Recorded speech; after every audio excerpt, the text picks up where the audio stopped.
Selamat pagi teman-teman. Sebelum memulai aktivitas kita pada pagi hari ini, mari bersama-sama kita mendengarkan sedikit bagian dari firman Tuhan. Namun sebelum itu, mari kita berdoa. Tuhan Yesus, sebentar lagi kami akan merenungkan firman Tuhan.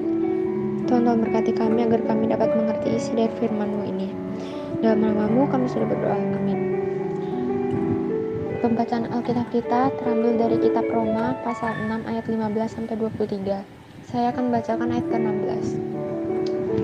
Apakah kamu tidak tahu bahwa apabila kamu menyerahkan dirimu kepada seseorang sebagai hamba untuk mentaatinya, kamu adalah hamba orang itu yang harus kamu taati, baik dalam dosa yang memimpin kamu kepada kematian maupun dalam ketaatan yang memimpin kamu kepada kebenaran.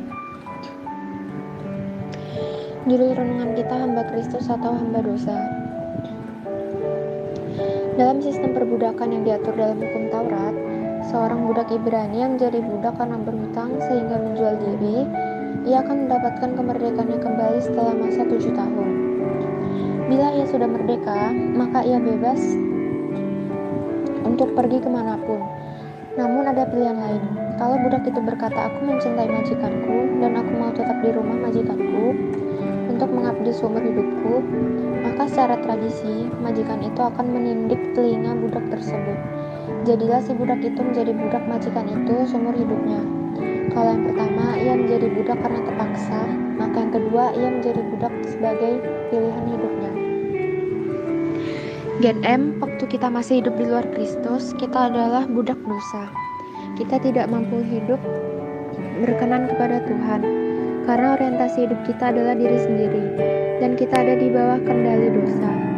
Tidak heran pikir, perkataan, sikap, dan perbuatan kita pun jahat dan cemar. Hidup kita akan berakhir fatal karena upah dosa ialah maut.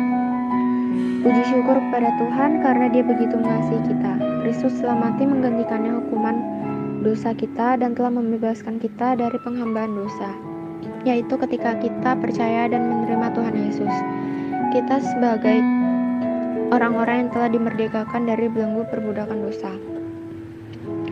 Namun di sini Paulus mengingatkan kita bahwa setelah mendapatkan anugerah dan kemerdekaan dari belenggu dosa, kita tidak boleh menyalahgunakan anugerah untuk hidup dalam dosa. Orang yang melakukannya berarti dia masih lebih suka menjadi hamba dosa dan menantinya yang akan memimpinnya kepada kebinasaan. Tapi sebaliknya, kita harus hidup kudus seperti Allah yang telah memerdekakan kita adalah kudus. Bagaimana caranya agar kita yang sudah dimerdekakan dari dosa tidak lagi kembali berbuat dosa? Caranya adalah dengan mengabdikan diri kita kepada Kristus. Kita menjadi hamba kebenaran, hamba Allah.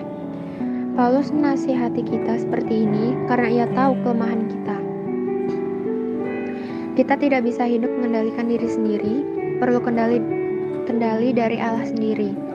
Kita perlu dilatih berdisiplin rohani, yaitu hidup kudus sehingga menghasilkan buah-buah kebenaran. Generasi muda, apakah kamu masih dalam perbudakan dosa? Bertobatlah, maka Yesus akan memerdekakan kamu. Sekarang abdikan dirimu kepadanya sebagai hamba kebenaran. Biar Tuhan Yesus sendiri yang membentuk dirimu menjadi pelaku kebenaran, mulai dari pikiranmu, perkataanmu, sikapmu, sampai kepada perbuatanmu. Demikian renungan kita pada pagi hari ini. Mari kita berdoa. Tuhan Yesus, Tuhan Yesus, kami sudah mendengarkan firman-Mu. Tuhan tolong berkati kami agar firman ini dapat menjadi berkat bagi kehidupan kami dan membawa kami ke dalam kebenaran. Ya Tuhan, sekarang kami akan melanjutkan aktivitas kami. Berkati kami akan belajar dan guru yang mengajar kami dari pagi hingga siang nanti. Dalam nama-Mu kami sudah berdoa dan mengucap syukur. Amin. Selamat belajar teman-teman.